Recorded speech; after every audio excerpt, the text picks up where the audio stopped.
Good morning Lahore. जागो लाहौर में आप सबको खुश आमदीद कहते हैं जनाब। एक हस्ती मुस्कुराती है और खूबसूरत सी सुबह के साथ मैं हूं मुनीबा आसिफ। नया दिन है, नई सुबह है और नए अज़्म के साथ हम हाजिर हो चुके हैं। दुआ है कि आप लोग जनाब जहां कहीं भी होंगे इस वक्त ठीक ठाक होंगे और खुशहाल ज़िंदगी गुजारने की भी कोशिश कर रहे होंगे। और एक खूबसूरत सी बात के साथ मैं अपने दिन का आगाज़ करूँगी और अपने प्रोग्राम का भी आगाज़ करूँगी। जनाब, अगर आपने कोई भी काम करना है तो उसके पीछे कोई ना कोई वजह या कोई ख़ास मकसद होना बहुत ज़्यादा लाजमी है। आपके पास बहुत अच्छा प्लान हो, पैसे भी हों और बहुत अच्छी टीम भी मौजूद हो ना, लेकिन कोई मकसद ना हो तो ऐसा मुमकिन ही नहीं है कि आप वो काम कर सकेंगे या अपनी मंजिल हासिल कर सकेंगे।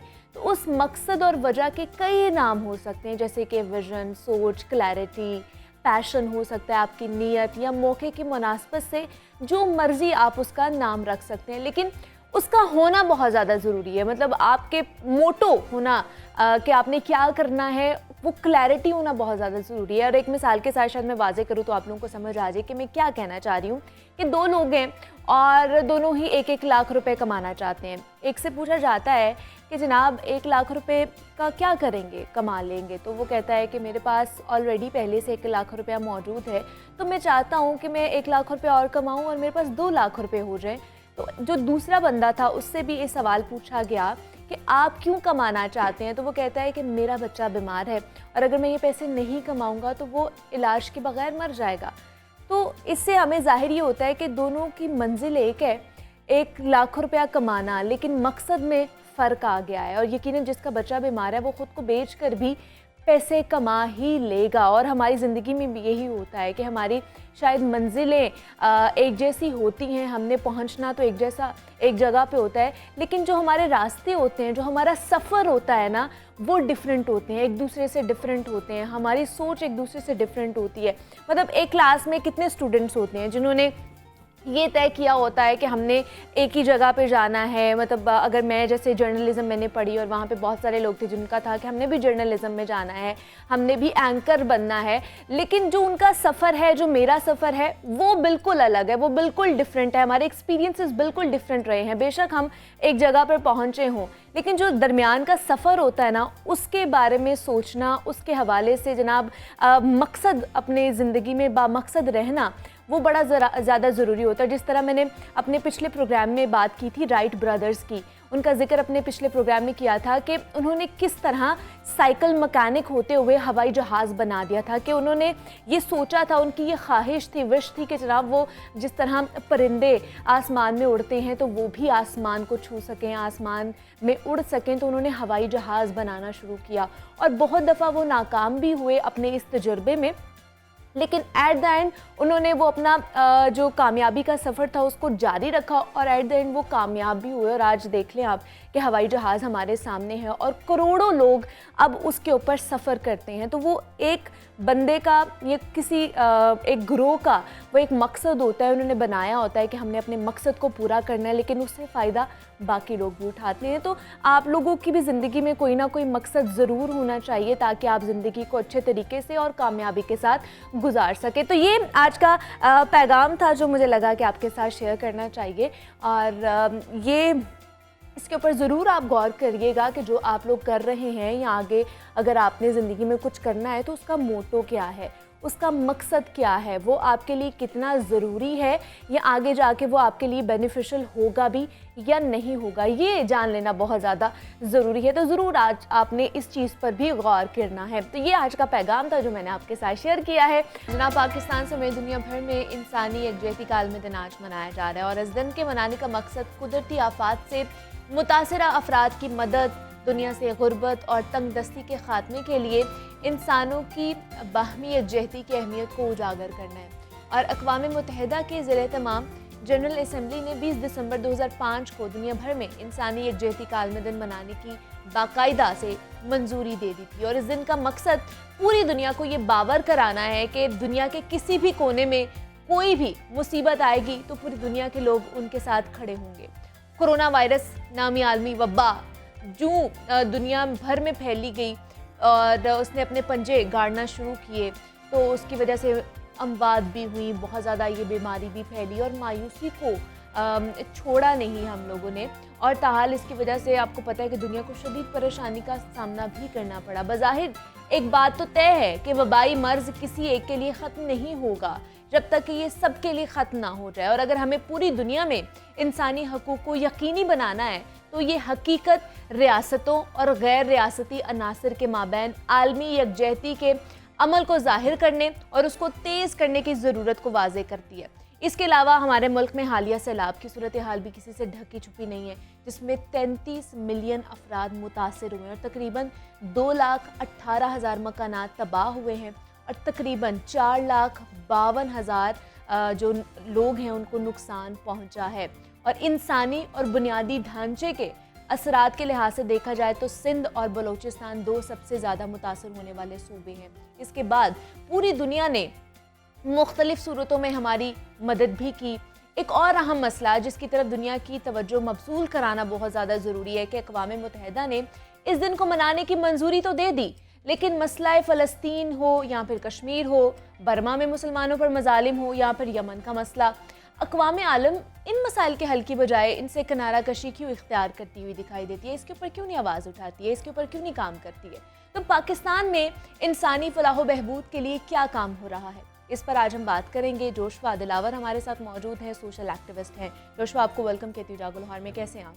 मैं ठीक ठाक, आप कैसे हैं? मैं भी बिल्कुल ठीक ठाक। जोशवा, आज इंटरनेशनल ह्यूमन सॉलिडेरिटी डे मनाया जा रहा है, तो इस दिन को मनाने का मकसद तो मैंने थोड़ा सा एलाबोरेट किया कि क्या है, तो क्या इस दिन को उसी तरह हम मना रहे हैं जिस तरह मनाना चाहिए? पहले तो बहुत ज़्यादा शुक्रिया मुझे बुलाने के लिए, और बहुत खुशी हुई कि आपने बहुत इम्पॉर्टेंट टॉपिक जो है वो उसको रेस किया, और एक इंटरनेशनल डे को जो है ना उसको रिकग्नाइजेशन के साथ साथ बल्कि प्रमोट करने के लिए भी इसके ऊपर हम बातचीत कर रहे हैं। ह्यूमन सॉलिडेरिटी डे बहुत इंपॉर्टेंट डे है। इसको जो है ना इनिशिएट किया था और रिकग्नाइज किया था बैक इन 2005। हाँ जी। लेकिन उससे पहले जो ना ह्यूमन सॉलिडेरिटी फंड जो है ना वो यूनाइटेड नेशन ने वो लॉन्च किया था फरवरी 2003 में, जिसकी वजह से जो है ना 2005 में डिफरेंट वोट्स किए गए, डिफरेंट डिस्कशन की गई, और डिफरेंट सिविल सोसाइटी लीडर्स और गवर्नमेंट लीडर्स ने जो है ना वो काफ़ी डिस्कशन के बाद उन्होंने कहा कि एक इंटरनेशनल डे प्रॉपर होना चाहिए ह्यूमन सॉलिडेरिटी के लिए, जिसके ऊपर हम ना सिर्फ गवर्नमेंट ना सिर्फ सिविल सोसाइटी बल्कि सब मिलकर इस दिन के सेलिब्रेट भी करें, और इस दिन को जो है ना हम इस दिन पे बहुत ज़्यादा इनिशिएटिव्स हैं। इस दिन का मकसद सिर्फ ये नहीं है कि इस दिन को सेलिब्रेट करें या इस दिन के जो ऊपर डिस्कशन करें, लेकिन इस दिन का एक ये भी मकसद है कि हम सेलिब्रेशन के साथ साथ हम इनिशिएटिव्स न्यू लें, ताकि हम सोशल इश्यूज़ को और इकोनॉमिक इश्यूज़ को जो हमारी सोसाइटी में है उसको हम किस तरह ख़त्म कर सकते हैं। जैसे आपने गुर्बत को ख़ात्मे के ऊपर बात की, तो पॉवर्टी रेडिकेशन के ऊपर इस दिन का बहुत ज़्यादा जो है ना वो फोकस है, और हम जो है ना गुर्बत के ख़ात्मे के ऊपर किस तरह काम कर सकते हैं, और गवर्नमेंट्स वो क्या इनिशिएटिव्स ले सकते हैं कि वो गुर्बत को ख़ात्मे के लिए ज़्यादा से ज़्यादा काम कर सकें और सोसाइटी को इस काबिल बना सकें कि वो खुद भी काम कर सकें। ये सिर्फ यूनाइटेड नेशन की जिम्मेदारी नहीं है, ये सिर्फ गवर्नमेंट्स की जिम्मेदारी नहीं है, ये सिर्फ कुछ चैनल्स की जिम्मेदारी नहीं है, सिविल सोसाइटी ऑर्गेनाइजेशंस की जिम्मेदारी नहीं है, ये हर एक सिटीजन की जिम्मेदारी है, राइट। तो इस दिन में एक मकसद ये भी है कि हम इंडिविजुअल्स को ये भी रिकग्नाइज करवाएं, ये भी अवेयर करें कि ये आपकी जिम्मेदारी भी बनती है। अच्छा जोशो, मुझे बताइए कि यूएन की तरफ से इसको लाया गया है इस दिन को, तो उन्होंने कोई पॉइंट्स, हाईलाइटेड पॉइंट्स बताए हुए हैं हमें कि इसके ऊपर ज़्यादा काम करने की ज़रूरत है? अच्छा, इसमें जो ना मतलब 2-3 मेजर टॉपिक्स हैं, जैसे पॉवर्टी रेडिकेशन है, और कुछ स्पेसिफिक जो इसमें डॉक्यूमेंट है उसमें काफ़ी कुछ डिस्कशन किया, लेकिन मेजर जो पॉइंट्स हैं वो कि हम सोशल और इकोनॉमिक जो इश्यूज़ हैं उसके ऊपर कुल मिला मतलब जितनी ऑर्गेनाइजेशंस हैं और जितनी गवर्नमेंट्स हैं वो मिल के कैसे कर सकते हैं। इसमें एक स्लोगन बहुत ज़्यादा यूज़ होता है, यूनिटी इन डाइवर्सिटी, राइट। तो डाइवर्सिटी के साथ जो है ना डाइवर्सिटी पे बहुत ज़्यादा फोकस करने की ज़रूरत है, और यूनिटी कि हम सबको ना अब अलग अलग काम करने की ज़रूरत नहीं है, हम सबको बहुत ज़्यादा ज़रूरत है कि हम इकट्ठे काम कर सकें, राइट। और इसमें सस्टेनेबिलिटी का भी बहुत ज़्यादा जिक्र है कि हम इनिशिएटिव्स ऐसे लें, ऐसे इक़दामात उठाएं, ऐसे हम जो है ना प्रोग्राम्स लॉन्च करें जो सस्टेनेबल हों। इस तरह के प्रोग्राम्स ना करें जो एक दिन के लिए हों या एक मंथ के लिए हों, जिनके आउटकम्स जो हैं, जिनके फ़ायदे जो हैं वो बहुत थोड़े टाइम के लिए हों, बल्कि ऐसे करें जैसे हम सोसाइटी को अवेयर करते हैं और उनको इस तरह स्ट्रेंथन कर दें कि वो खुद काम करें, बजाय इसके कि हम खुद काम करते रहें। तो सस्टेनेबल इनिशिएटिव्स को लेके आएँ, और गुर्बत को ख़ात्मा करने का सिर्फ ये तरीका नहीं है हम खाना प्रोवाइड कर दें, ये सस्टेनेबल इनिशिएटिव नहीं है, right? For the time being it's okay, लेकिन सस्टेनेबिलिटी के ऊपर भी इसके ऊपर इसके अंदर डिस्कशन की गई है कि हम इस तरह के इनिशिएटिव्स भी लें जो सस्टेनेबल हों। तो different governments long term policies के ऊपर हमें बात करनी बिल्कुल, चाहिए। बिल्कुल। तो गवर्नमेंट्स भी जो है ना इन चीज़ों के ऊपर डिस्कशन करती है ह्यूमन सॉलिडेरिटी डे पे। अच्छा। और कि हम ह्यूमन सॉलिडेरिटी को किस तरह जो है ना वो स्ट्रेंथन कर सकते हैं। लेकिन क्या हम स्ट्रेंथन कर रहे हैं? अभी हाल ही में जो एग्जाम्पल हमारे सामने सैलाब जो आया, उसने पूरे पाकिस्तान को इतना कह लें कि तबाह कर दिया है, जिसने मैंने बात भी की कि बलूचिस्तान और सिंध सबसे ज़्यादा मुतासर हुआ है। अगर इधर देख लिया जाए पंजाब की तरफ, जनूबी पंजाब की तरफ भी देख लिया जाए तो वो भी सबसे ज़्यादा मुतासर हुआ है। तो वहाँ पर जो लोग हैं, क्या हम पहले इनिशिएटिव लेते हैं कि कोई डिज़ास्टर आ रहा है, कोई ऐसा सिचुएशन आ रही है कि उसकी पहले ही प्रिकॉशनरी मेजर्स ले लिए जाएं? अच्छा, अनफॉर्चुनेटली ये बहुत मेरे ख्याल में एक लाख करते हैं एक पॉइंट में हम जो है ना इन प्रॉब्लम्स के और इस तरह के डिज़ास्टर्स के बाद सोचते हैं कि अब क्या किया जाए, राइट? लेकिन हम सबको जो है ना गवर्नमेंट को भी और सिटीजन्स को भी पहले से जो है ना वो प्रिपेयर होना चाहिए। अब ये क्लाइमेट एक ग्लोबली जो है ना इसके ऊपर डिस्कशन बहुत ज़्यादा हो रही है, क्लाइमेट एक्शन पे, क्लाइमेट चेंज का मसला समझते ही नहीं है ना। और क्लाइमेट की भी अगर हम बात करें तो हम कहते हैं कि अच्छा बारिश है और वो बस कुछ पॉइंट्स हैं जिसके हमें समझ आती है। मैं अभी रिसेंटली एक यूनाइटेड नेशन की क्लाइमेट चेंज की कॉन्फ्रेंस पे था, ठीक है? तो दुनिया जो है ना वो क्लाइमेट चेंज की फील्ड में भी ना वो बहुत आगे, शायद हमने स्टार्ट किया है और हम अभी समझ रहे हैं कि क्लाइमेट चेंज टर्म क्या है और इस ब्रैकेट के अंदर क्या क्या आता है, राइट? तो हमें बहुत ज़्यादा ज़रूरत है क्लाइमेट चेंज को बेहतर, इसमें मतलब पाकिस्तान में इसके ऊपर काम करना सिर्फ गवर्नमेंट की जिम्मेदारी नहीं है, और अगर वो चाहें भी तो सिर्फ वो नहीं कर सकते कि हम इंडिविजुअल्स की जिम्मेदारी है कि हम अपने क्लाइमेट को किस तरह जो है ना वो बचा सकते हैं और क्लाइमेट एक्शंस हम क्या ले सकते हैं, राइट? प्लास्टिक को कम यूज़ कर सकते हैं और बहुत ज़्यादा और भी इनिशिएटिव्स हैं कि हम इंडिविजुअल लेवल पे क्या कर सकते हैं। और जिस तरह आपने बात की फ्लड की, तो बिल्कुल अनफॉर्चुनेटली ये बहुत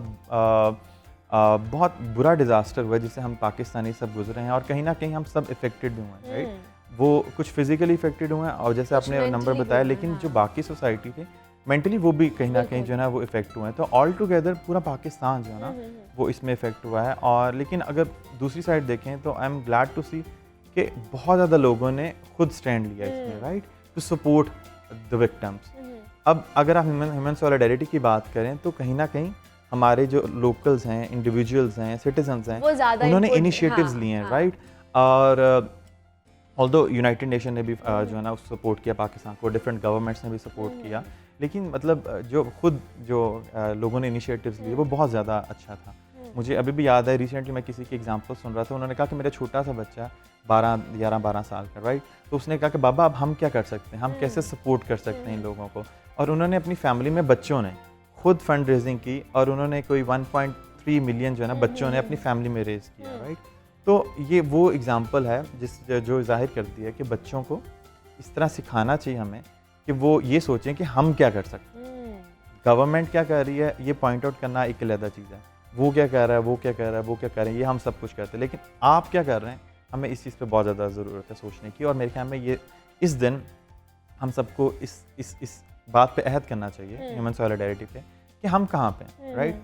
वो तो है, गवर्नमेंट है, सिविल सोसाइटी है, XYZ ऑर्गेनाइजेशंस हैं, लेकिन आप अपना क्या रोल इंडिविजुअली आप अपना रोल किस तरह का प्ले कर रहे हैं वो आपको सोचने की ज़रूरत है। अच्छा, बहुत सारी ऑर्गेनाइजेशन है जो आपको भी पता है पाकिस्तान में जो ह्यूमन राइट्स के हवाले से बातें कर रही होती हैं, उनके डिफरेंट इनिशिएटिव लेती हैं उनके हवाले से। गुर्बत लेकिन ख़त्म नहीं हो रही है यहाँ पर, मतलब बहुत फंड रेजिंग भी होती है, बाहर से भी फंड्स आते हैं, यहाँ से भी, इवन दो कि पाकिस्तानी बहुत खैरात और ज़कात देते हैं, फंड्स देते हैं लोगों के लिए, लेकिन गुर्बत क्यों नहीं फिर भी ख़त्म हो रही है? कहाँ पर हम लैग कर रहे हैं कि वो जो क्या कहते हैं कि बराह रास्त वहाँ तक चीज़ें नहीं पहुँचती हैं, वो जो दरमियान में मीडियम्स आते हैं वहीं पर सारी चीज़ें रह जाती हैं। अच्छा, ये एक ऐसा इशू है जो पूरी दुनिया में अब जो चल रहा है ना, जबकि पॉवर्टी एरेडिकेशन के ऊपर पूरी दुनिया काम करी गुर्बत को ख़त्म करने के लिए। मेरे ख्याल में एक तो पहली बात है कि इट विल टेक टाइम लगेगा। ऐसे हम नहीं कर सकते। हम डेवलप्ड कंट्रीज़ में भी अगर बात करें तो गुर्बत वहाँ पे भी है और इवन हंगर भी वहाँ पे हैं, आप अगर देखें तो ये चीज़ मेरे ख्याल में हम इट विल टेक टाइम कि हम गुर्बत को किस तरह ख़त्म कर सकते हैं। जो आप बात कर रही हैं, अगर मैं इसके एक एग्जांपल दूं, ज़रूर। अगर एक गांव है, अगर एक गांव में जो है ना 50 फैमिलीज हैं, आप कहें कि हम गुर्बत को ख़त्म करने के लिए हम इनको मंथली जो है ना खाना दें, राइट, हम उनको खाना दे रहे हैं, हम उनको कपड़े दे रहे हैं, जो गुर्बत ख़त्म कर रहे हैं, लेकिन ये गुर्बत ख़त्म नहीं कर रहे हैं हम उनको ये आदत डाल रहे हैं कि आपने डिपेंड होना है लोगों पे, राइट।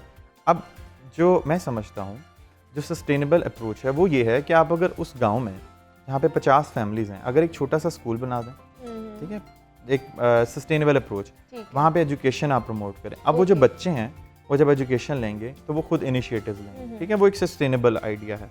और उसके बाद अगर आप वहाँ पे एक सिलाई सेंटर खोल दें, वहाँ पे जो ख़वातीन हैं वो आएँ, स्टिचिंग सीखें, सिलाई का काम, सिलाई कढ़ाई का काम शुरू करें और वो खुद करना शुरू करें। आपने सेंटर खोल दिया, मशीन्स, उन्हें चीज़ें प्रोवाइड कर दी, राइट।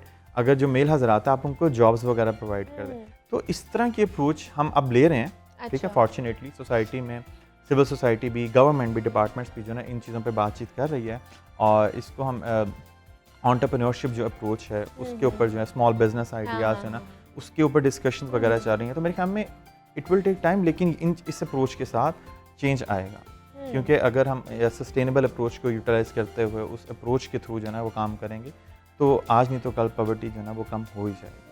लेकिन यूथ के हवाले से आप क्या कहना चाहेंगे कि यूथ का जो इन्वॉल्वमेंट है वो कितना ज़्यादा ज़रूरी है पॉवर्टी को कम करते हुए, मतलब उनका जो रोल है वो उसको किस तरह एक्सप्लेन करेंगे आप? अच्छा, फॉर्चुनेटली हमारे पास ना बहुत बड़ा जो नंबर है पाकिस्तान में, जो ना 68% जो पाकिस्तान की पॉपुलेशन है वो अंडर द एज ऑफ 30 है। अगर हम 30th साल जो 30th ईयर है उसको भी ऐड करें तो वो 70% बन जाती है पूरी पॉपुलेशन हमारी। तो एडोलेसेंट एंड यंग पीपल जो है ना वो एक हमारे पास बड़े नंबर में है। और 29% अगर हम बात करें, 29% हमारी पॉपुलेशन जो वो 15 से 29 साल के बीच के अंदर है, राइट। जो हम यूएन की अगर डेफिनेशन देखें यूथ की, तो हमारे पास 29% जो यूथ है पाकिस्तान में वो बहुत इम्पॉर्टेंट है कि हम उनकी कैपेसिटी बिल्डिंग करें। समटाइम्स यूथ समझती है हमारी सोसाइटी में कि जो सोशल काम है वो सिर्फ सोशल सेक्टर के लोगों की जिम्मेदारी, हाँ। यहाँ पे जो है ना हम लैक कर जाते हैं बहुत बुरे तरीके से। जैसे अब डिज़ास्टर आया हमारे पाकिस्तान में, तो अगर हम ये कहते हैं कि जो फ्लड पे काम करने की जिम्मेदारी है वो सिर्फ सोशल सेक्टर के लोगों की जिम्मेदारी है, तो वहाँ पे हम शायद रह जाते हैं। कोविड डिज़ास्टर आया, सिविल सोसाइटी ने बहुत ज़्यादा सपोर्ट किया गवर्नमेंट को इस सिचुएशन को टैकल करने के लिए, और पाकिस्तान फॉर्चुनेटली बड़े उसको अच्छे तरीके से उसने टैकल किया, ठीक है। ग्लोबली उसकी एग्जांपल भी बना कि कोविड में पाकिस्तान ने बहुत अच्छे तरीके से उसको टैकल किया। तो बात यह है कि हम अगेन वही कि इंडिविजुअल्स को खुद काम करना चाहिए। तो यूथ भी फॉर्चुनेटली कोविड में भी यूथ ने बहुत ज़्यादा इनिशिएटिव लिए कि वो किस तरह सपोर्ट कर सकते हैं, और इवन फ्लड के दौरान भी नौजवानों ने बहुत जो है ना बहादुरी से और हिम्मत से आगे आके बहुत ज़्यादा इनिशिएटिव्स लिए। और मैं हाईलाइट करना चाहूँगा कि मैं नेशनल यूथ काउंसिल का हिस्सा भी हूँ। It's a prime ministers national youth council, और उसमें हम इसी चीज़ को इंश्योर कर रहे हैं कि यूथ की हम पार्टिसिपेशन जो वो पॉलिसी मेकिंग प्रोसेस में किस तरह लेके आ सकते हैं। अच्छा। तो उसमें भी हम यही इंश्योर कर रहे हैं, और कम्युनिटी से यूथ की आवाज़ बन के हम जो है ना प्राइम मिनिस्टर ऑफिस में जो है ना, और प्राइम मिनिस्टर लेवल तक, पॉलिसी लेवल तक जो है हम उस आवाज़ को लेके जा रहे हैं कि हम ज़्यादा से ज़्यादा जो है ना वो सोसाइटी में पार्टिसिपेट कर सकें, और ज़्यादा से ज़्यादा ना चेंज के इनिशिएटिव्स हम लेकर आ सके और उसके ऊपर काम ज़्यादा से ज़्यादा हो सके। ठीक है जी, हमारे साथ जोशवा दिलावर सोशल एक्टिविस्ट मौजूद थे। जोशवा, बहुत शुक्रिया आपके वक्त का कि आप यहाँ पर आए, और इंटरनेशनल ह्यूमन सॉलिडारिटी डे मनाया आज जा रहा है, और उस पर हमने बात की कि किस तरह इंसानी यकजहती के लिए काम किया जा सकता है, और जो पाकिस्तान में जो लोग मौजूद हैं, जो ऑर्गेनाइजेशंस हैं, जो इदारे हमारे पाकिस्तान में मौजूद हैं, वो किस तरह का काम कर रहे हैं। तो इसी नोट पर एक छोटी सी ब्रेक लेते हैं, मिलते हैं इस ब्रेक के बाद।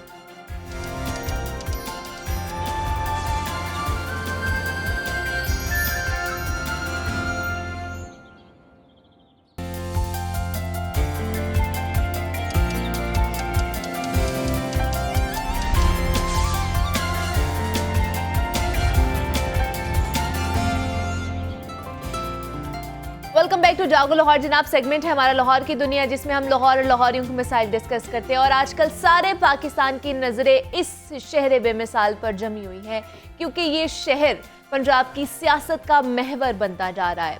दोनों इत्तेहादियों की जानिब से सियासी पंजा आजमाई इस वक्त जारी है, और तहरीक इंसाफ की जानिब से 23 दिसंबर को असम्बलियाँ तोड़ने का ऐलान किया गया था, जबकि PDM की जानिब से पंजाब असम्बली को तहलील होने से बचाने और सूबे में तब्दीली का मिशन जारी है।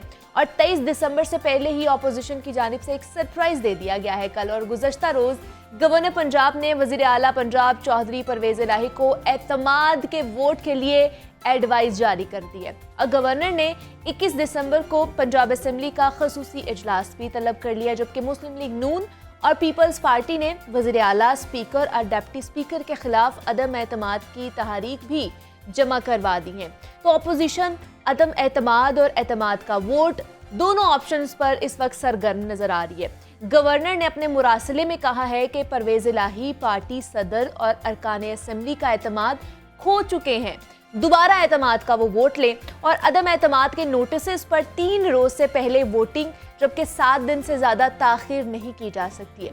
तो अपोजिशन को 186 अरकान की अक्सरियत साबित करना होगी, लेकिन अब सवाल ये है कि सारे मामले में अक्सरियत किसको शो करना होगी, अपोजिशन को या फिर वज़ीर आला पंजाब को। एक और सवाल यहाँ पे ये उठाया जा रहा है कि क्या जब पहले से असम्बली का इजलास चल रहा है तो गवर्नर नया इजलास तलब कर सकता है या नहीं कर सकता। इस सारे मामले पे जनाब आज हम डिटेल में गुफ्तगू करेंगे। मोहम्मद यासीन साहब हमारे साथ मौजूद हैं, नुमाइंदा लाहौर न्यूज़ है। यासीन साहब आपको वेलकम कहती हूँ जागो लाहौर में, कैसे हैं आप? यासीन साहब, ये तो दिन ब दिन बदलती सूरत हाल है। जिस तरह दिसंबर का महीना है, सर्दी की शिद्दत बढ़ती जा रही है, इस तरह सियासत का जो पारा है वो भी हाई होता जा रहा है। क्या है ये सारा मामला? अदम एतमाद आ गई, अब दोबारा से वो एतमाद का वोट लेना है वज़ीर आला ने, और दूसरे भी इख्तिलाफात चले, मामला है क्या सारा? अच्छा, एक तो मैं आपको ये बता दूं कि ये पंजाब असम्बली की तारीख में ये पहली दफ़ा ऐसा हुआ है कि, हाँ। कि गवर्नर ने जो एतमाद का वोट लेने के लिए कहा और उसी के 1-1.5 घंटे के बाद तरीके अदम एतमाद दोनों इकट्ठी आ गई। अब देखना ये है कि ये दोनों इकट्ठी क्यों आई। अब अच्छा। गवर्नर ने तो कह दिया कल खसूसी इजलास बुला लिया। अब वो कल 4 बजे उसमें 186 वोट परवेज़ इलाही को साबित करने हैं कि ये MP 186 यानी 371 में से 186 उन्होंने, यानी 371 से मुराद ये है कि जिसके पास 51% होगा वो उसके पास वो वज़ीर आला होगा, यानी 50 पानी 185.5 बनता है। तो वो यानी एक आधा तो कौन नहीं होता, 186 हो गया। अब 186 परवेज़ इलाही ने साबित कर। अच्छा, ये परवेज़ इलाही साहब ने कल शो करने के ये मेरे साथ हैं, ओके, वो 186 साबित करेंगे। ओके। और अगर वो पूरे कर लेते तो वज़ीर आला है, ठीक है। और अगर पूरे नहीं होते तो क्या होगा? तो फिर तो ज़ाहिर वो वज़ीर आला गया ना, फिर तो अपोजिशन को कहेंगे जी आप अपना उम्मीदवार लाएं। फिर मतलब नून लीग या उनमें से कहा जाएगा, PDM से कहा जाएगा कि फिर अपना उम्मीदवार आप अपनी अक्सरियत शो करें। अच्छा, ठीक है। अगर फिर वो नहीं भी अगर शो कर भी लेते हैं तो उसके बाद फिर तरीके अदम एतमाद। लेकिन क्या PDM के पास है 186 वोट्स? नहीं, वो इस तरह नहीं है कि इनके पास टोटल 180 की स्ट्रेंथ है, जिनमें 167 जो है वो नून लीग के हैं, 7 हैं इनके पीपल्स पार्टी के, 5 आज़ाद और 1 रहया पार्टी। ठीक है। इनके पास है 180 और इसमें से भी जो 18 MPs इनके अपने हैं, उन्होंने स्पीकर सब्तैन खान ने यानी 15 इजलासों के लिए मुअत्तल करके, वो यानी 15 इजलासों तक पंजाब असम्बली के हाउस के अंदर आ नहीं सकते, वोट कैसे डालेंगे? उसके लिए उन्होंने अदालत से रजू कर रखा है, हाई कोर्ट से रजू किया हुआ। अब देखना यह है कि क्या वो कब फैसला आता है उसका। इसका मतलब यह है कि जो 23 दिसंबर को जो इमरान खान ने असम्बलियाँ तहलील करने के लिए कहा है कि वो कर दी जाएंगी दोनों, यानी कम अज़ कम पंजाब की हद तक ये कहा सकता है कि वो 23 को नहीं होगी। अच्छा, पंजाब असम्बली नहीं हो सकती, 23 को मुमकिन नहीं रहा, क्योंकि तरीके अदम एतमाद भी साथ आ गए। अच्छा, यानी वो 3 रोज से पहले और 7 रोज से अंदर उन्होंने तरीके अदम एतमाद पर उन्होंने वोटिंग होनी है, यानी वो 23 तो वहाँ उसमें गुजर गई। ठीक है। अब ये भी गई। अब देखना ये है कि क्या 23 को अगर वो जिसमें तरीके अदम एतमाद में भी क्या ये शो करते अपने 186 पूरे करते हैं, उसमें भी 186 पूरे करने पड़ेंगे। उसके लिए दोनों के उम्मीदवार आएंगे। अच्छा, दोनों के कौन कितने वोट लेता है। जैसे पिछली दफा हुआ कि परवेज़ इलाही ने इतने लिए, हमजा शहबाज ने इतने लिए, तो परवेज़ इलाही जीत गए। अब दोनों के उम्मीदवार आएंगे तरीके अदम एतमाद की सूरत में। अब तरीके अदम एतमाद जब आएगी तो फिर 186 दोनों में से जो ले लेगा वो उसका वो यानी मतलब अभी जो है 23 दिसंबर को जो असम्बलियाँ तहलील होनी थी वो अब रुक गई हैं, अब 23 को तो नहीं हो सकता। पंजाब की तो बिलखुसूस नहीं पंजाब हो की हद सकती तक है। ये मैं कह रहा हूँ कि पंजाब की तहलील नहीं होगी, क्योंकि उसमें तरीके अदम एतमाद भी साथ ही आ गए।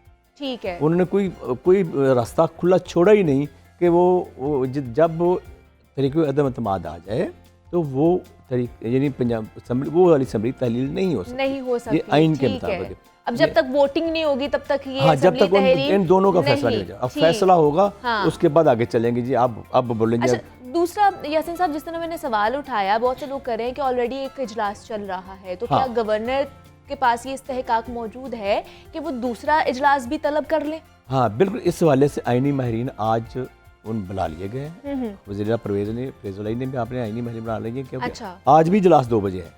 आज हाँ भी जी, इजलास है, वो जो exactly, चल हाँ। रहा है ना, आज उसका इजलास हाँ। 2 बजे होना है। अब उस इजलास की सूरत में क्या दूसरा इजलास, ये पहले एक दफ़ा ऐसे हो चुका कि एक ही टाइम में 2 इजलास चल रहे थे। एक वानी इकबाल में चल रहा था, जो ठीक है। जिसके हमजा शहबाज पूरी PDM थी, और एक पंजाब स्पीकर, उस वक्त स्पीकर परवेज़ लाई थे, और वो उस वक्त इजलास चल रहा था पंजाब असम्बली। ओके। वो भी, ये पहले भी एक मिसाल है। अभी तक इसका फैसला नहीं हो सका कि खर्चा किसकी तरफ जाना है। दोनों इजलासों का खर्चा सरकारी है या कि एक खर्चा सरकारी है, वो भी अभी तक फैसला नहीं हो सका। तो ये अभी जो है आज शाम तक ये भी वाज़ेह हो जाएगा कि क्या एक इजलास जब जारी हो, लेकिन ये आइन में ये कहीं नहीं लिखा हुआ कि जब इजलास जारी हो तो आप गवर्नर एतमाद का वोट लेने के लिए नहीं कह सकते, ये कहीं नहीं लिखा हुआ। अच्छा, ठीक है। अब मतलब वो आज खसूसी इजलास जो है वो तो कल है ना, खसूसी इजलास कल हो सकता है। मतलब लेकिन- एक्सपर्ट्स आज जो है वो एक्सपर्ट आज उसमें मुशावरत इसके ऊपर आज होगी। रहे शाम तक जो है ना क्लियर हो जाएगा कि ये, क्योंकि ये तरीके जो हुकूमती जमातें हैं, इत्तेहाद है, वो कह रहा है जी पहले से हमारा इजलास चल रहा है, आप कैसे खसूसी इजलास बुला सकते हैं, जबकि उनका ख्याल ये है कि हम बुला सकते हैं। ये आइन में कहीं नहीं लिखा हुआ। कल भी तारों ने कहा है कि ये कहीं आइन में नहीं लिखा हुआ सही, कि ये एक इजलास चल रहा है तो आप इत्तेमाद का वोट लेने के लिए नहीं कह सकते हैं। ये बकौल उनकी। आज बहरहाल इसमें फैसला हो जाएगा। अच्छा जनाब, ये तो हमारे साथ क्लियर हो गया है कि जो 23 दिसंबर को जो असम्बलियाँ तहलील होनी थी बिलखसूस पंजाब की, वो तो अब नहीं होगी जब तक एतमाद का वोट नहीं लिया जाएगा, वो कल है। और उसके बाद जो तहरीक अदम एतमाद आएगी उसके वोट नहीं पूरे होंगे। इन दोनों मामले को हल नहीं जब तक किया जाएगा तब तक असम्बली तहलील नहीं होगी। अच्छा यासीन साहब, बहुत सारी खबरें गर्दिश कर रही हैं, इख्तलाफात भी आ रहे हैं, हुकूमती सतह पे तो है ही हैं, लेकिन PTI के अंदर और काफ लीग के अंदर भी इख्तलाफात की खबरें सामने आ रही हैं। ये क्या मामला है? हाँ बिल्कुल, इसमें PTI के यूँ हुआ कि ये जब दोनों इत्तेहादी आपस में इनके इख्तलाफात कभी कभी हो जाते हैं। अच्छा। ये पहले भी जब इमरान खान खिताब के दौरान जनरल बाजवा के मतलब कुछ रिमार्क्स दिए, कुछ उनके खिलाफ बोले, तो वहाँ उस वक्त परवेज़ अली उनके साथ ही बैठे हुए थे जी। तो अगले दिन जब उन्होंने एक बयान, बड़ा ज़बरदस्त बयान जारी किया कि आइंदा बर्दाश्त नहीं किया जाएगा। हाँ। जनरल बाजवा ने सनात की है, उसकी सनात मानने चाहिए, एहसान और आइंदा फरामोश बोले, है, हाँ। आइंदा कोई जनरल बाजवा के खिलाफ बोले तो मैं भी Exactly, बोलूँगा, हाँ। मेरी पार्टी भी बोलेगी। लेकिन उसमें थोड़ा सा ठहराव इस तरह आ गया कि इमरान खान ने कह दिया कि ठीक है, जो बेशक हमारे इत्तेहादी हैं, लेकिन काफ लीग का बाजवा के मतलब एक अपना बयानिया हो सकता है और PTI के अपना बयानिया हो सकता है। इसमें आपस में कोई लड़ने झगड़ने की ज़रूरत नहीं है। अपने अपने बयान की हद तक, अपने अपने बयानिए की हद तक वो दरगुजर करें। तो ये बयानिया पहले भी था, ये अभी प्रिवेल हो रहा है ये बयानिया? नहीं, ये पहले भी था, पहले भी इस तरह होता रहा कि वो तो हाँ। बार बार ये कहते रहे, लेकिन इस शिद्दत से नहीं कहा था जितना उस दिन परवेज़ अली ने बयान लेकिन जारी हम तो करके कह यासीन दिया। साहब देख रहे हैं कि खान साहब एक साइड पे हैं, फुल ऑपोजिट हैं, और परवेज़ इलाही साहब बिल्कुल ऑपोजिट है। एक पेज पे कहीं पे हमें नज़र नहीं आ रहे। पहले भी जब असम्बलियाँ तहलील होने की बात हुई, खान साहब बज़िद थे कि असम्बलियाँ तहलील होंगी, फिर वक्त देते रहे, पहले 1 हफ्ते का वक्त दिया, फिर 10 दिन का, अब जैसे 23 दिसंबर का वक्त आ गया। तो क्या तहलील होनी भी थी कि नहीं होनी थी? दूसरा, परवेज़ इलाही साहब की तरफ से टाइम लिया जाता था कि चले मार्च तक इसको खींच लिया जाए, मार्च तक ले लिया जाए। तो क्या असम्बलियाँ तहलील होनी भी थी या सिर्फ ये ऐलानात तक महदूद था? नहीं, इमरान खान तो बड़े क्लियर हैं, लेकिन उनकी जो पार्टी है ना, उनकी जो बहुत भारी एक्सरेज MPs की, वो नहीं चाहते, क्योंकि उनके आप अपने तरक्याती काम उनके अच्छा। हल्कों में चले, आगे इलेक्शन आने वाले हैं, जी जी। तरक्याती काम, वहाँ वो इलेक्शन में बड़ा उनका असर होता है। तो क्या परवेज़ इलाही साहब भी यही चाहते थे? परवेज़ इलाही भी यही चाहते हैं कि ये अभी ज़ाहिर वज़ीर आला हाँ। वज़ारत आला जो है कर रहे हैं वो, अच्छा। और वो भी नहीं चाहते थे। और उन्होंने तो बाकायदा इमरान खान के पास बैठकर कह दिया कि इसके ये नुकसान है, ये जो आप इस वक्त यहाँ पुलिस के हिसार में बैठे हुए हैं लाहौर में, हाँ। और ये भी नहीं होगा, फिर जो तरक्याती काम हमारे वो सारे रुक जाएंगे। इसी वजह से उन्होंने कहा कि चूँकि जो जितने तरक्याती काम चल रहे हैं और उनके अपने MP कह रहे हैं कि हमें मार्च दे दिया जाए, मार्च तक जो है, और उन्होंने कहा मार्च तक कुछ नहीं होगा, लेकिन इमरान खान, लेकिन पहले तो जैसे परवेज इलाही साहब कहते थे मैं वज़ीर आला बनूंगा तो एक सेकंड भी नहीं लगाऊंगा, असम्बलियाँ तहलील कर दी जाएंगी, खान साहब का सिर्फ ऑर्डर आने को हुक्म आएगा और मैं तहलील कर दूंगा। अब हुक्म भी आ गया लेकिन वो ऐलानात तारीख पे तारीख ही आती गई है। वो ऐसा है कि वो अपनी जगह पे उनको जो बयानिया है मून सलाई का उनका, उस पर वो ये नहीं कि हम कायम नहीं, वो कहते हैं हम कायम है। उन्होंने 12 का 23 का कहा हम 23 कर देंगे डिजाइन। हाँ। लेकिन दरमियान में अब ये आ गया, अब तो उनका वैसे ही वो उन्होंने जरूरत ही नहीं कहने की, क्योंकि अब तो 23 को तो कम अज कम वो नहीं कर सकते। वो गवर्नर के पास समरी भेजेंगे तो वो उस पर वो इतराज़ लगा देगा, वो जो बेजरी नहीं होता ज़ाहिर अब तो ख़त्म हो गया। बाकी जो आपने कहा कि जो चौधरी बरादरान के आपस में इख्तलाफत है वो यकीनन है। अच्छा। इसी वजह से तो ज़ाहिर है वो वफाक में जो चौधरी शुजात है उनके साहबजादे हैं, उनकी जो वहाँ पे वज़ीर हैं, वहाँ हाँ बैठे हैं, वो इंजॉय कर रहे हैं। पंजाब में ये वज़ारत अल्लाह इंजॉय कर रहे हैं। लेकिन इख्तलाफात अपनी जगह है, लेकिन ये मुमकिन नहीं है कि ये जो दोनों असल में ये जो बहनोई हैं इनके परवेज़ इलाही चौधरी शुजात के बहनोई हैं एक भाइयों की तरह। जी जी। तो ये मुमकिन नहीं है कि वो इतने इख्तलाफात नहीं है कि वो अपने भाई को हटा के किसी और को बैठा दे। उनके अपने फैमिली मजबूरियाँ भी हैं, उनके अपने भी पता है कि कल कोई फैमिली में रहना भी है और सियासत में भी रहना, तो वो ये मुमकिन नहीं कि अपने भाई को हटाएंगे और जनाब किसी और को लाके बैठा देंगे। ये इख्तलाफात अपनी जगह है। इसलिए मैं ये कह रहा हूँ कि दोनों में इख्तलाफात होने के बावजूद ये अभी फौरी तौर पर वज़ारत आला से हटने का बहुत कम इम्कान है परवेज़ इलाही। ठीक है, आप ही की तरफ दोबारा आऊँगी यासिन साहब। अभी अयाज़ अमीर साहब सीनियर तज्ज़ियाकार हैं, उन्होंने हमें ज्वाइन किया है। उनसे इन तमाम तर मामले पर राय लेना चाहूँगी कि ये ऊँट अब किस करवट बैठेगा कि एक तरफ जो है वो असम्बलियाँ तहलील होने को थी और अब दूसरी तरफ तहरीक अदम एतमाद आ चुकी है और गवर्नर पंजाब ने भी कह दिया है कि जनाब अब एतमाद का वोट लिया जाएगा। तो सर आप क्या कहेंगे इसके ऊपर कि क्या है ये सारा मामला, किस साइड पर जाएगी ये सियासत, क्या होने जा रहा है? ये बड़ा वाज़ेह है, इसमें कोई इतनी उलझन तो कोई नहीं है। लेकिन सर एक तो दूसरी साइड वक्त खरीदना चाहती है। अच्छा। और इनके पास है कोई नहीं, बाजार में वक्त भी नहीं बिक रहा। अच्छा। लेकिन आप खरीदने चले हैं कि जी हमें वक्त मिल जाएगा। तहरीक अदम एतमाद कितनी देर चलेगा ये? मतलब कितने दिन जा सकता है? कोई 6 महीने चलेगी तो कोई ये 5-6 दिन। तो फिर आपको सामना वही सूरत-ए-हाल का होगा कि असम्बलियाँ तहलील हो रही। हाँ। फिर आप कहाँ भागेंगे? जी जी। फिर गवर्नर साहब कहेंगे एतमाद का वोट ले लें। बात तो वही है कि जो नंबर है पंजाब असेंबली में, या तो उनमें तब्दीली है, एक पूरी खेप पंजाब असेंबली की खड़ी हो जाए और कह दीजिए हम इमरान खान के साथ नहीं और हम दूसरों के साथ, फिर तो बात है। पर आपने सिर्फ इनको का सहारा लेना है। आज उन्होंने ये डेस्परेशन में ये मूव है। अच्छा। कि जी ऐसा ही कि अदम एतमाद जो है हमने मूव कर दी। भाई आपके पास मेंबर हैं, इतने हैं यहाँ पे, आपके पास मेंबर होते तो आज हमारे जो। लेकिन सर क्या ये स्ट्रेंथ शो कर पाएंगे परवेज इलाही साहब, क्योंकि परवेज इलाही साहब काफ लीग की भी और पीटीआई के अंदर भी कुछ इख्तलाफात चल रहे हैं, तो क्या जिन लोगों ने पहले वोट दिया क्या अब दोबारा से वो आगे आके वोट देंगे और 186 जो है ये स्ट्रेंथ शो करेंगे? जाएंगे और खान जाएंगे। मतलब आप क्या देख रहे हैं? आप जो मेंबरान सूबाई असेंबली हैं उनको नहीं पता कि वोटरों का मूड क्या है, अवाम का मूड क्या है, अवाम का झुकाव किस तरफ है। हाँ। और अगर उन्होंने क्या पीडीएम के साथ जाना है या क्या अमकाना बात है, तो क्या होगा? अच्छा। वो 4 हफ्ता 10 दिन वो ले लेंगे प्रेस कॉन्फ्रेंस से। हफ्ता 10 दिन में मुल्क की सूरत-ए-हाल थोड़ी और खराब हो जाएगी, माशी सूरत-ए-हाल और खराब हो जाएगी, तो उससे आपको क्या हासिल होगा? लेकिन सर बहुत से सवालात भी जन्म ले रहे हैं। कुछ लोग ये भी कह रहे हैं, एक्सपर्ट्स भी ये कह रहे हैं कि खान साहब सिर्फ तारीख पे तारीख ही दिए जा रहे थे। अगर उन्होंने असम्बलियाँ तहलील करनी होती तो वो उस दिन भी कर सकते थे। पहले उन्होंने नवंबर की तारीख दी, फिर वो दिसंबर में आए, फिर उन्होंने जुम्मे को ऐलान करना था कि ये तारीख है, फिर उन्होंने 23 दिसंबर की तारीख दी। अगर उन्हें तहलील करनी होती तो वो उस दिन ही कर सकते थे। वो एक रूम दे रहे थे ऑपोजिशन को भी कि वो आके कोई मुज़ाकरात करें या किसी एक पेज पर जो है वो आकर बैठे।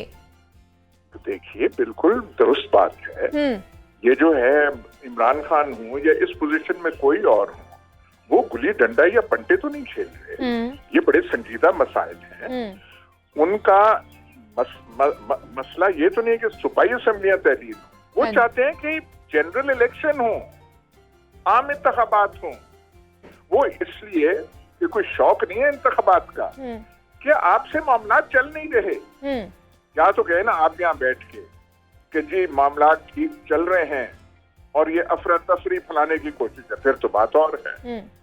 भाई कोई इस मुल्क में कह सकता है, हत्ता के पीडीएम वाले लोग कह सकते हैं कि हालात ठीक हैं या इनके काबू में हैं, तो वो कह रहे हैं भाई जनरल इलेक्शन कराएं ताकि अवाम की राय दी जाए और कोई ऐसी हुकूमत हो जो सख्त फैसले लेके ये जो हमारी डूबती हुई नाव है इसे संभाला दे सके। ये बात है, कोई शौक तो नहीं है कि भाई समझी जानी चाहिए। अच्छा, दूसरा सब क्यों नहीं पीटीएम अवाम में क्यों नहीं जा रही? पहले ये लोग कहते थे कि इमरान खान असम्बलियाँ तहलील करने का बोले, हम आम इंतखाबात में जाएंगे। अब जब उन्होंने असम्बलियाँ तहलील करने का ऐलान किया तो ये लोग अदम एतमाद ले आए हैं, तो क्यों नहीं जा रही पीटीएम अवाम में? अब देखें ना, सही नुक्ते पे आप अब आई हैं। पहले तो आप इधर उधर कर रही थी। नहीं सर, हमने सारे एस्पेक्ट पर नजर डालनी होती है ना, हर चीज आपसे पूछनी होती है। हाँ, तो ये जो नुक्ता तो ये है। अच्छा, भाई राह फरार क्यों अख्तियार करने हैं? जनाबे वाला, जब अपने पल्ले कुछ ना हो, जी, जब आपको पता हो कि आगे से फेंटी पड़नी है, आपके सामने जो बाय इलेक्शंस का रिजल्ट सामने हो, वो 8 या 9 कौमी असेंबली की सीटों का रिजल्ट सामने हो, तो फिर दिल में कपकपी तो होगी ना। फिर डर होगा कि यार ये अवाम के पास जाएंगे, अवाम तो फिर छतर लगाएंगे, तो हम मुंह छुपाने के लिए नहीं होंगे। अब तो फिर भी कोई भरम बना हुआ है कि नून लीग है, हमारे ये किले हैं, बस्ती पंजाब हमारा किला है, अवाम जो है वो कहे कि मियाँ दे नारे बच्चन के। अब तो ये है ना, सारा भुलेखा है, भरम है, तो इलेक्शन हो तो सारा भरम चला जाएगा। तो इसलिए वो कर रहे हैं, सियाने लोग हैं, फेंटी से बच रहे हैं। ठीक, ये यासीन साहब भी हमारे साथ मौजूद हैं। अयाज साहब, ये भी आपसे सवाल करना चाह रहे हैं। अयाज साहब, मैं आपसे पूछना ये चाहता हूँ कि हाई कोर्ट में यकीनन इनका केस इस वक्त लगा हुआ है, अगर हाई कोर्ट का इनके हक में फैसला आ जाता है, वो 18 जो इनके एमपीज़ जो मुअत्तल हुए हैं वो इनके हक में फैसला आ जाता है और साथ ही वो शजात कार्ड भी खेल लेते हैं, तो क्या ऐसा मुमकिन है कि फिर ये पीडीएम अपनी स्ट्रेंथ शो कर सकेंगे 186 की? जी देखिए, फिर मरीख से कोई पैगाम आ जाए, कोई चांद से कोई सियारा चल पड़े, कोई समुंदर से कोई चीज निकल आए, तो ये सब चीजें हो सकती हैं। कोई अनहोनी चीज हो जाए जो हिमालय के पहाड़ों से नीचे उतरे और पीडीएम को बचा ले, जो एक काबिलियत का तोहफा शहबाज शरीफ साहब को अता कर दिया जाए, इसहाक डार साहब के हाथ में जादू की छड़ी आ जाए और मैशत संभल जाए, डुगडुगी हम बजाए और डॉलर जो है बरसने लगे, दरख्तों से शायद उगने लगे, तो सब कुछ मुमकिन है। शायद मुमकिन हो, कहानियों में तो मुमकिन है। अच्छा, शायद मुमकिन हो सकता है, बारीक सी लाइन है इसके अंदर अभी भी। मैं कह रहा हूँ कि आपने अफसानों का सहारा लेना है, कोई मैं नहीं सकता। आप इसको पकड़े उसको पकड़े और हाँ कहें कि जी ये है, ये हो जाएगा। अच्छा, और हमजा शहबाज कोई नई बस कट पहन के आ जाएंगे और पंजाब असेंबली की बिल्डिंग हिलने लग पड़ जाएगी और फिर पता नहीं हमारे जो मोहतरम मोहसिन मुल्क कमर जावेद बाजवा अपने रिटायरमेंट में कोई भूख मारेंगे या कोई और पीर साहब दुआ देंगे, तो फिर हो जाएगा। बस सिर्फ हर चीज करनी है, सिर्फ अवाम से रजू नहीं। जो आपने टोना टोटका करना है, हम तैयार हैं, सिर्फ अवाम के पास हमें ना कहे क्या। ठीक है अयाज साहब, बहुत शुक्रिया आपके वक्त का कि आपने हमारे जो कुछ तासरात कुछ चीज़ें थी वो आपने वाज़े की हैं। हमारी बहुत शुक्रिया। अयाज अमीर साहब सीनियर तज्ज़ियाकार हमारे साथ मौजूद है।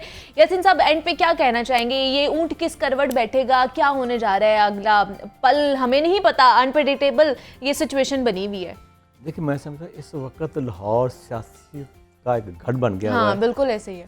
आसिफ जरदारी साहब लाहौर में, साहब भी तो हाँ, जब से वो लाहौर में आए एक सियासी हलचल मची हुई है। और इसके अलावा वज़ीर आज़म ने चौधरी शहजाद से मुलाकात की, फिर उसके बाद उसी ही दिन हमेशा जब भी लाहौर आते हैं ना कोई नया सरप्राइज देते हैं, कोई गेम डाल के जाते हैं। हाँ, कोई है तो देखिए वो बड़े यकीनन वो एक बहुत बड़े खिलाड़ी हैं सियासत के, तो वो यहाँ लाहौर में मौजूद हैं और पूरी पीडीएम आज भी फिर इजलास है, हाँ जी, नून लीग उनका का भी भी इजलास है। और पीटीआई का भी इजलास है। आज का दिन बड़ा अहम दिन है। अच्छा। शाम तक देखे कोई ना कोई बड़े फैसले भी आएंगे, बड़ी जो उनकी हिकमत अमली सामने आएगी। ये इसलिए यहाँ बहुत एक बारीक बाल की तरह एक पुल है जिन्होंने जो कोई भी क्रॉस कर सकता है। यहाँ कुछ भी ये नहीं कहा जा सकता कि ये नहीं, मुमकिनात में सब कुछ शामिल है। ये नहीं हो सकता कि 100% कह दें कि जब परवेज़ इलाही साहब बच जाएंगे, जब वो 186 की स्ट्रेंथ शो करने के बाद वज़ीर वज़ारत आला बरकरार रखेंगे। ये मुमकिनात में ये भी शामिल है, मुमकिनात में ये भी शामिल है कि हो सकता है कल को फिर पीडीएम का आ जाए। और ये भी हो सकता है कि जब ये तरीके अदम अतमाद जो लेके आए हैं, उसके यानी जो आज से 7 रोज़ के बाद पहले फैसला होना है, उसके बाद वो वज़ारत आला परवेज़ इलाही की बात और उसके बाद वो उसको असम्बली को डिज़ोल्व कर दे। सारी चीज़ें आज ये तय करना आज शाम तक, आज शाम तक जो है उनके पास टाइम है कि क्या क्या करने जाना है, और कल का दिन जो है वो भी बड़ा इंपॉर्टेंट होने वाला है। आज के लिए यासिन साहब बहुत शुक्रिया आपके वक्त का कि आप यहाँ पर आए। यासिन मलिक, नुमाइंदा लाहौर न्यूज़, हमारे साथ मौजूद थे। और जनाब, ये जो जितना भी सियासी मंजरनामा है जो खींचा जा रहा है, और लाहौर इस वक्त सियासत का महवर, सियासत का गढ़ बना हुआ है। नून लीगों के भी जनाब इजलास जारी हैं यहाँ पर, और पीटीआई काफ लीग के भी मुशावरती जो इजलास हैं वो भी हो रहे हैं। तो कल की सुबह देखते हैं कि जनाब क्या होगा, और आज सारी क्लैरिटी हमारे सामने भी आ जाएगी। लेकिन यहाँ पे एक छोटी सी ब्रेक लूंगी, मिलते हैं इस ब्रेक के बाद।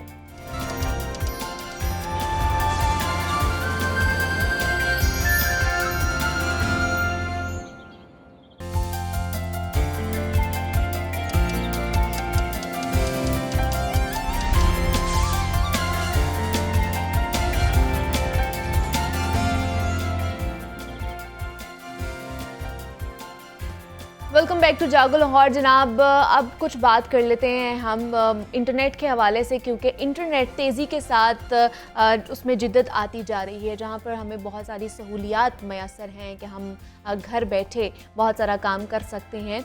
जनाब, ऑनलाइन स्मार्टफोन्स के ज़रिए हम ख़रीदो फ़रोख्त भी कर रहे हैं, दूर दराज लोगों के साथ, अपने रिश्तेदारों के साथ हम इन कांटेक्ट में भी रहते हैं। जितनी जिद्दत आती जा रही है उसके कुछ फ़ायदे भी होते हैं और कुछ नुकसानात भी पाए जाते हैं हमारे यहाँ पर। और जिस तरह मैंने बात की है कि इनकी आलात के फैलाव ने जहाँ हमारी ज़िंदगी बहुत ही आसान और जदीद कर दी है, मामलात ज़िंदगी बड़ी आसान हो गई है। पढ़ाई लिखाई के हवाले से शॉपिंग करवा ली जाए, ऑनलाइन कंसल्टेंसी ले ली जाए, दीगर बहुत सी चीज़ें जिसमें ज़बरदस्त हमें फ़ायदा हो रहा है। वहीं कुछ भयानक और खौफनाक नुकसानात भी हमारे सामने आ रहे हैं। इनमें से सर-ए-फ़हरिस्त साइबर क्राइम है, और रिसर्च के मुताबिक सबसे ज़्यादा साइबर क्राइम का शिकार ख़वातीन होती हैं। बहुत सारे समाज दुश्मन अनासर इस जदीद टेक्नोलॉजी को ख़वातीन को हरासा या उनको ब्लैकमेल करने के लिए भी यूज़ करते हैं। और पाकिस्तान में साइबर क्राइम के हवाले से दर्ज होने वाली शिकायत की अगर बात की जाए तो रवा साल FIA साइबर क्राइम विंग को 1 लाख से ज़ायद दरख्वास्तें मौसूल हुई हैं, और जो गुज़श्ता साल की निस्बत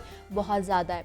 माजी की अगर बात कर ली जाए तो 2019 में 30,209 शिकायत हुई, 2020 में 1,18,011 शिकायत मौसूली, जबकि गुज़श्ता साल की अगर बात की जाए तो 1,02,772 शिकायत मौसूल हुई थी।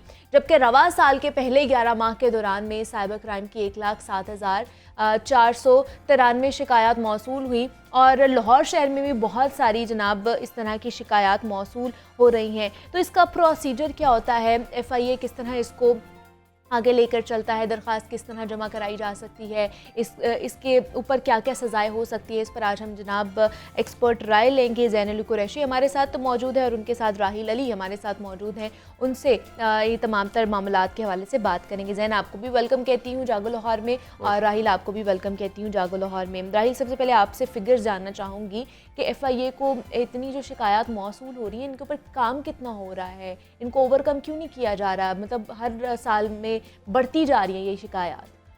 देखिए मुनीबा, सबसे पहली बात ये है कि साइबर क्राइम में इजाफा होता जा रहा है। बहुत से ऐसे केसेस हैं जो साइबर के खाते में डाल दिए जाते हैं, शायद इनका ताल्लुक साइबर से ना हो। खासतौर पे पुलिस बहुत से ऐसे केसेस हैं जो साइबर को भिजवाती है। अब सोशल मीडिया पे धमकियों के भी केसेस हैं, व्हाट्सएप पे जो धमकियों के भी केसेस हैं। तो अब किसी को कॉल आ जाती है व्हाट्सएप पे कि मैं आपको जान से मार दूंगा, वो पुलिस के पास जाते हैं, पुलिस कहते हैं जी व्हाट्सएप पे कॉल आई थी तो साइबर का मसला है, आप उधर चले जाए। तो बहुत सी ऐसी शिकायतें हैं, लेकिन इसमें कोई शक नहीं कि शिकायत बढ़ती जा रही हैं। अभी तक जो है ना 1.25 लाख पूरे पाकिस्तान में शिकायत आ चुकी हैं। लाहौर में 20,000 से ज़्यादा की शिकायत है, जिसमें 30% जो है वो ख़वातीन से मुतल्लिक़ हैं और 45% वो हैं शिकायत जिसमें फ्रॉड बहुत ज़्यादा हो रहा है। आपने अक्सर देखा होगा ATM फ्रॉड हो रहे हैं, लॉटरी निकलने के फ्रॉड हो रहे हैं। अब तो ये भी केसेस आ गए हैं कि फ़ोन करते हैं कि आपका बच्चा हमारे पास है, अगवा हो गया, इतने पैसे दे दें। तो बहुत सी शक्लें हैं इसकी जो अब बढ़ती हुई नज़र आ रही हैं। और क्योंकि ये बड़ा जदीद हो चुका है और हमारे यहाँ उस तरह की ना रिसर्च है, ना उस तरह के एक्सपर्ट हैं इसको रोकने के लिए, ना उस तरह के लोग हैं जो मुलजिम हैं वो बहुत जदीद हो गए हैं, वो बहुत तेज़ हो गए हैं, पता नहीं कहाँ से चीज़ें सीख आते हैं टेक्नोलॉजी की। लेकिन जो हमारा अगर हम बात करें FI के एंड से, तो उधर वो एक्सपर्ट्स लोग नहीं बैठे जो इसको ओवरकम करें या इनकी तहकीकात के लिए वो तरीके इस्तेमाल किए जाएँ जिससे मुलजमान तक जो है वो आसानी से पहुँच जाएँ। फिर कुछ लॉ में बहुत ज़्यादा कुछ ऐसी चीज़ें हैं जो मुलजमान को फ़ायदा देती हैं, वो ज़हन आपको ज़्यादा ब्रीफ करेंगे। तो ओवरऑल इस वजह से जो है वो प्रॉब्लम का शिकार हो रहे हैं। फिर जो सबसे बड़ी वजह ये है कि हमारे पास जो सोशल मीडिया की बड़ी फेसबुक है, इंस्टा है, वो हमें डाटा नहीं देती हमारी सिक्योरिटी एजेंसीज को बहुत जल्दी, बहुत आसानी से डाटा फराहम नहीं करती। अच्छा। अगर एक बंदे ने क्राइम किया तो ये कहाँ बैठा है, कहाँ से हो रहा है, नहीं पता चलता है, ये चीज़ें बहुत मुश्किल से देती है। ख़ासतौर पर फेसबुक अपनी जो मालूमात है वो इतनी आसानी से नहीं देती। इसकी वजह से भी जो है ना दरखास्तों की जो इल्तवा का शिकार है वो बढ़ता जा रहा है। शहरी तो जाके दे आता है दरखास्त, वो कहते हैं जी 6 महीने हो गए, 2 साल हो गए, हमारा तहकीकात मुकम्मल नहीं हो रही, लेकिन वो डाटा ही नहीं आता, क्योंकि जब तक डाटा नहीं आएगा तो अब अदालत में पेश क्या करेंगे।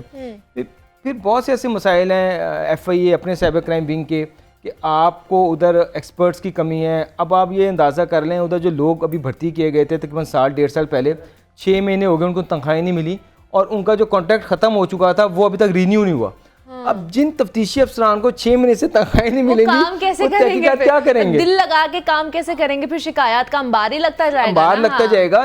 फिर करप्शन बढ़ रही है। साइबर क्राइम के दो मुलाजमीन जिसमें एक AD शामिल था, वो करप्शन में पकड़े गए, उनके खिलाफ FIA में मुकदमे दर्ज हुए। अब आप ये देखें कि जिन लोगों से आपने इतनी बड़ी तहकीकात करवानी है और इतना बढ़ता हुआ क्राइम हो रहा है, उनको आप तनख्वाही नहीं देंगे तो करप्शन के दरवाजे खोल रहे हैं ना आप। अब वो पैसे लोगों से लेके इंक्वायरी किस लेवल की करते हैं, क्या करते हैं, ये फिर अल्लाह ही हाफिज़ है। हाँ, अच्छा ज़ैन, लॉ एक्सपर्ट हैं आप, लॉज में हमारे क्या क्या चीज़ें मुझे बताइए। एक तो जैसे राहिल ने कहा कि बहुत सारे पुलिस भी अपने केसेस उनकी तरफ फेंक देती है कि अगर आपको इस तरह की थ्रेटन कॉल्स आ रही हैं, व्हाट्सएप पे आ रही हैं, तो ये साइबर क्राइम विंग का काम है, तो उनकी तरफ चले जाए।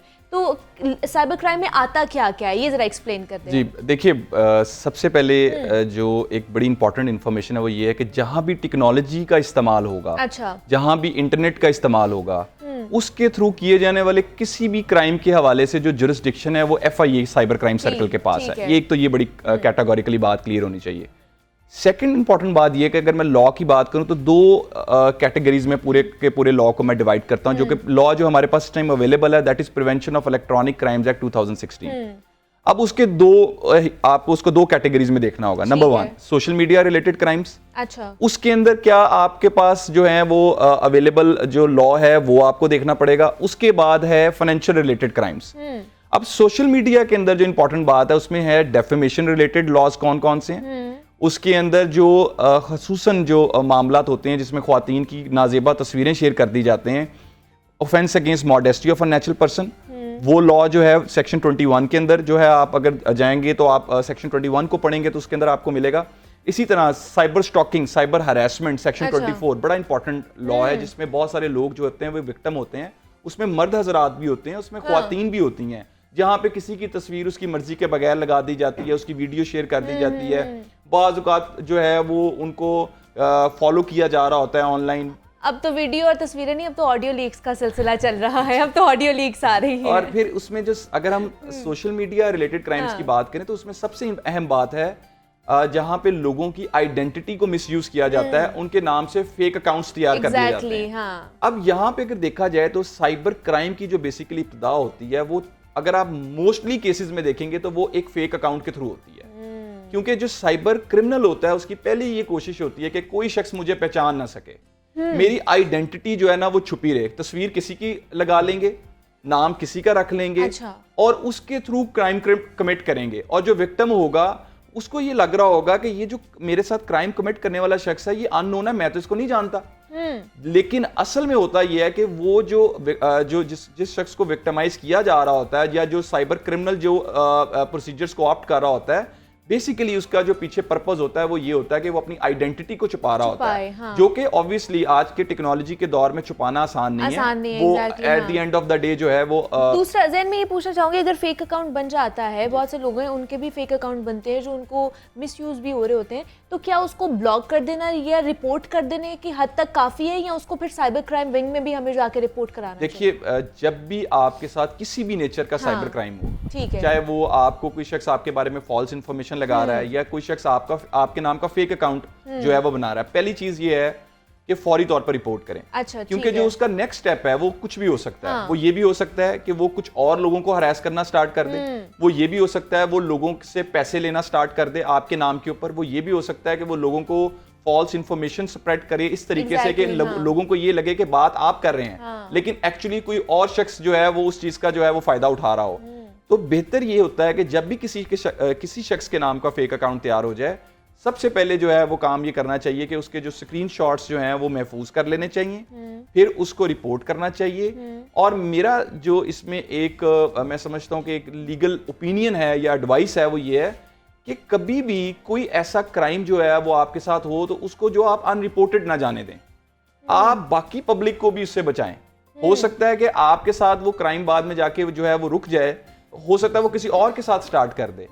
तो इंपॉर्टेंट बात ये है कि उसको फौरी तौर पर रिपोर्ट जरूर करना ताकि जो वो नेक्स्ट स्टेप्स जो है वो जो हो सकता है कि अगला प्लान उसका जो हो वो डिफेम करने का हो, अगला प्लान उसका लोगों के साथ फ्रॉड कमिट करने का हो, तो वो तमाम जो उसके प्लान्स हैं वो आप उनके ऊपर किसी तरीके से उसको रोक सकते हैं अगर आप पहला स्टेप जो है रिपोर्ट करने का वो फौरी तौर पर। मतलब एक तो सोशल मीडिया से तो उसको रिपोर्ट करना ही करना है, लेकिन जाके FIA में भी आपने एप्लीकेशन दर्ज करानी है कि इस तरह आपका कोई फेक अकाउंट बनाया हुआ है और उसको आगे से प्रोसीड किया जाए। अच्छा राहील, मतलब जैसे खवातीन के हवाले से हम बात करते हैं कि सबसे ज़्यादा शिकायत उनकी तरफ से आती है कि उनको हरास किया जाता है सोशल मीडिया और वहाँ पर, लेकिन इंसाफ मिलता है कि प्रोसीजर क्या होता है इसका पूरा, कितनी देर लेते हैं FIA वाले इस चीज़ को केटर करने के लिए? अगर FIA की बात करें तो वह जहन भी बड़ा बेहतर जानते हैं, बड़े बड़े पुराने केसेस उधर अभी चल रहे हैं। और अगर इंसाफ की बात की जाए तो उकाड़ा के खातून थी जिन्होंने इसी गम में या इसी शौक़ की वजह से ख़ुदकुशी कर ली थी कि उनके लोग ब्लैकमेल कर रहे, तो 4 महीने से उनकी सुनवाई नहीं हो रही थी। उसने आके जो है वो खुदकुशी कर ली और अब जाके FIA ने उसके मुलजमान के खिलाफ पर्चा दर्ज किया जब उसने खुदकुशी कर ली और उनको गिरफ्तार भी किया। तो बहुत से ऐसे केसेस हैं जो बड़े इल्तवा का शिकार। मैंने आपको बताया ना, इसमें बहुत सी प्रॉब्लम्स ये आती हैं कि इन्फॉर्मेशन का, जिससे मैंने आपको कहा कि फ्लो इस तरह का होता है कि आप केस को आगे जो है वो प्रोसीड कर सकें। फिर मैंने आपको बताया कि एक्सपर्ट्स बहुत बेहतर नहीं है इनके पास, तफ्तीशी बहुत ज़्यादा अच्छे नहीं है कि जो इस तरह की तहकीकात को कर लें, क्योंकि अब टेक्नोलॉजी बहुत आगे ज़रूरी नहीं होता कि आप अपने नंबर से कॉल करें। अब तो सॉफ्टवेयर ऐसे आ गया कि आप उसका नंबर भी नहीं नजर आता और फेक नंबर आ रहा होता है। तो अब आपको उसी हिसाब से तफ्तीशियों की तरबियत भी आपको उसी हिसाब से करनी चाहिए कि वो इन चीज़ों को जानते हों, पूरे कंप्यूटर के एक्सपर्ट्स हों। हमारे यहाँ क्योंकि सिफारशी भर्तियाँ बहुत ज़्यादा होती हैं, लोगों के पास वो नॉलेज नहीं होता, आप उन्हें भर्ती कर लेते हैं, फिर उनकी ट्रेनिंग के वो एस्पेक्ट आप पूरे नहीं करते जिसके बाद वो इस लेवल की जो तहकीकात हैं वो कर सकें या टेक्नोलॉजी से लड़ सकें। या तो टेक्नोलॉजी से लड़ने वाली बात है कि आपको टेक्नोलॉजी आएगी तो आप मुलजमान तक पहुँचेंगे ना। अब आपको ये नहीं पता लगता कि टेलीफोन कॉल्स आ कहाँ से रही हैं, कर कौन से रहे, और तो जब आप इस सूरत से निकलेंगे तो फिर जो सफ़र कर रहा होता है वो मदही कर रहा होता है, क्योंकि तफ्तीशी भी हमारे नाहल बैठे होते हैं, वो उनको अच्छा आज आ जाएगा कर लेते हैं, कल आ जाएगा कर लेते हैं। फिर FIA के पास पूरी सहूलियात मौजूद नहीं है। अच्छा। यानी कि आप ये देखें कि उनको अगर डाटा भी लेना है किसी चीज़ का तो वो भी दूसरी एजेंसियों से उनको तामुन लेना पड़ता है। अब जाके FIA के पास लोकेटर आया, कितने अरसे के बाद क्या वो उनको एक लोकेटर मिला है। इस इदारे को बने हुए तो मेरा ख्याल है बहुत ज़्यादा अरसा हो गया, 70s का बना हुआ ये इदारा, 70 से 80 और अभी तक वो पूरी लोकेटर अब आया कि अब आप ये पता चला सकते हैं कि फ़ोन कहाँ से हो रहा है, वरना उसके लिए भी उन्हें एजेंसियों से मदद लेनी पड़ती थी। तो ये सूरत हाल है। उधर जदीद सॉफ्टवेयर मोबाइल्स में आ गए हैं, जदीद चीज़ें आ गई हैं, आपको अपनी जो फ्रांसिक लेबॉर्ट्रीज़ है उसको भी इसी तरह अपडेट करना पड़ेगा, आपको उनको उसी तरह की जो है फैसिलिटीज़ देनी पड़ेंगी कि वो उस तरह जो है वो उसकी तहकीकात कर सकें। अब बड़े बड़े जदीद सॉफ्टवेयर्स हैं, अब आपने वो जदीद सॉफ्टवेयर लेने हैं तो आपको उसके पैसे देने गवर्नमेंट पैसे नहीं देती, वो सॉफ्टवेयर इनके पास नहीं होते, वो बैठे रहते हैं तहकीकात के लिए कि वो सॉफ्टवेयर आएगा तो हम उसके ऊपर जो है वो तहकीकात करेंगे। बहुत सी ऐसे अब आईफोन्स के अंदर बहुत सी ऐसी टेक्नोलॉजी हैं कि उनके अंदर अगर आपने जाना है और उसको फ्रांसिक करना है तो उसकी डिटेल के लिए आपको वो जदीद सॉफ्टवेयर चाहिए। तो वहाँ से आप चीज़ें डिग आउट करें, जब आपके पास सॉफ्टवेयर ही नहीं होगा तो आप डिग आउट कहाँ से करेंगे। तो इस तरह के बहुत से ऐसे मसाइल हैं। फिर आपको पता है कि बीइंग ए कौम हम काम करना भी नहीं चाहते और केसेस का लोड बहुत ज़्यादा है, तफ्तीशी कम है। अब आप ये देखें कि लाहौर में अगर 25 से 30 हज़ार केस हैं, तफ्तीशी अगर आपके पास 12 या 20 हैं, तो एक तफ्तीशी के ऊपर कितना लोड होगा केसेस का? 200-250 केसेस वो देख रहा है, तो वो किस तरह इंसाफ कर पाएगा, तहकीकात कर सकेगा, किस तरह वो इन्फॉर्मेशन गैदर कर सकेगा, किस किस को खुश कर सकेगा वो। तो बहुत से मसाइल हैं। फिर मैंने आपको बताया तनख्वाहें उन्हें नहीं मिल रही, तो अब जब करप्शन में वो 5th जनरेशन वॉर चल रही है, पूरी दुनिया साइबर क्राइम से अफेक्टेड हो रही है, पूरी दुनिया। आपके साइबर क्राइम विंग का ये हाल है FIA का कि वहाँ जाके ना उधर बैठने के लिए तरीके है, ना उधर कंप्यूटर सिस्टम प्रॉपर है। अक्सर वहाँ के अफसरान नेट भी अपना इस्तेमाल कर रहे होते हैं, जो नेट की सहूलत भी हुकूमत जो है उन्हें प्रोवाइड नहीं कर रही होती। तो मसाइल तो फिर हर जगह हैं, हम सिर्फ FIA को इसमें इल्ज़ाम नहीं दे सकते। तो हुकूमत को भी चाहिए कि अगर वो चाहती है कि इदारा बतौर तहकीकाती का अच्छा इदारा हो, आप ये तो कहते हैं कि फलाने के खिलाफ पोस्ट आगे पकड़ लो, तो उन्हें अपने हद तक तो आपने बड़ा एक्टिव किया हुआ है कि मेरे खिलाफ अगर पोस्ट आगे पकड़ लो, किसी इदारे के खिलाफ आगे पकड़ लो, वो तो ठीक है। लेकिन आम आदमी जो सफ़र कर रहा है उसके लिए किसी का कोई पुरसाने हाल नहीं है। लेकिन वो भी तभी तक इंसाफ मिलता है जब आप हुकूमत में होते हैं। यही कह रहा हूँ ना कि हुकूमत में जब तक आप हैं तो आपके पास तब होता है। मतलब ज़ैन, अब देखें हमारे साबिक वज़ीर आज़म, उनकी अहलिया की, उनकी बीवी की ऑडियो लीक्स हो रही हैं, मतलब इस तरह की चीज़ें हो रही है, तो फिर आम जो आदमी है उसको कहाँ से इंसाफ मिलेगा? देखिए, अब इसमें बहुत एक अहम चीज़ ये है कि क्योंकि मैंने इसके ऊपर ऑलरेडी बहुत इस टॉपिक के ऊपर, ये ऑडियो लीक्स वाले टॉपिक के ऊपर, कि ये बात बड़ी अहम है कि इसके हवाले से भी अगर आप देखें तो ये भी एक साइबर क्राइम है। एग्जैक्टली, बिल्कुल। कि आप किसी की भी ऑडियो लीक हो सकती है, और उस ऑडियो के हवाले से जो इम्पोर्टेंट बात है वो ये है कि अब यहाँ पे अब एक मैं समझता हूँ कि बड़ी इंपॉर्टेंट बात है, ये भी अवेयरनेस के हवाले से है कि जब हम साइबर क्राइम की बात करते हैं तो उसमें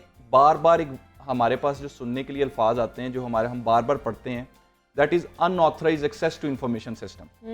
और उससे पहले अगर हम इंफॉर्मेशन की डेफिनेशन में चले जाएं तो इंफॉर्मेशन लॉ के अंदर जो उसकी डेफिनेशन प्रोवाइडेड है, उस इंफॉर्मेशन का मतलब क्या है? कोई साउंड, कोई वॉइस, कोई text message, each and everything is included in the definition of information. अब अगर उस इंफॉर्मेशन का कोई शख्स अनऑथराइज्ड एक्सेस करेगा तो वो साइबर क्राइम होगा। सही। अब यहाँ पर होता क्या है कि हम जरा इसको अब थोड़ा सा ओवरऑल सिनेरियो में देखते हैं कि हम देखते हैं लोगों की जो कॉल रिकॉर्डिंग्स हैं वो भी कर लेते हैं, लोगों की तस्वीर जो है वो वहाँ से कॉपी करते हैं, उसके ऊपर अपनी मर्जी की डिस्क्रिप्शन लिख देते हैं, फिर उसको स्प्रेड कर देते हैं। एग्जैक्टली। अब बेसिकली ये मसला आग कहाँ से रहा है, ये इशू कहाँ से खड़ा हो रहा है, ये बताना जरूरी है। ये लैक ऑफ अवेयरनेस है। इस लैक ऑफ अवेयरनेस में बहुत सारे लोग ऐसे हैं, जब बीइंग ए लॉयर हमारे पास बहुत सारे ऐसे लोग आते हैं जिसमें हम पहला क्वेश्चन ये पूछते हैं कि आपको ये पता नहीं था? वो कहते हैं हमें तो इस लॉ के बारे में पता भी नहीं है कि इसके ऊपर किस तरह प्रोसीडिंग की जा सकती है। मेरे ख्याल से ये इतना बड़ा टॉपिक है जिसके ऊपर एक और नशिस्त हमें रखनी पड़ेगी, ज़ैन आपके साथ और राहील आपके साथ। आज के लिए बहुत शुक्रिया राहील आपका भी, और ज़ैन अली कुरैशी हमारे साथ मौजूद थे। और जनाब साइबर क्राइम के हवाले से बात कर रहे थे कि जिस तरह जिद्दत आती जा रही है, तो मुझे अब आपने इजाज़त देनी, अपना बहुत सारा ख्याल रखिएगा। अल्लाह हाफ़िज़।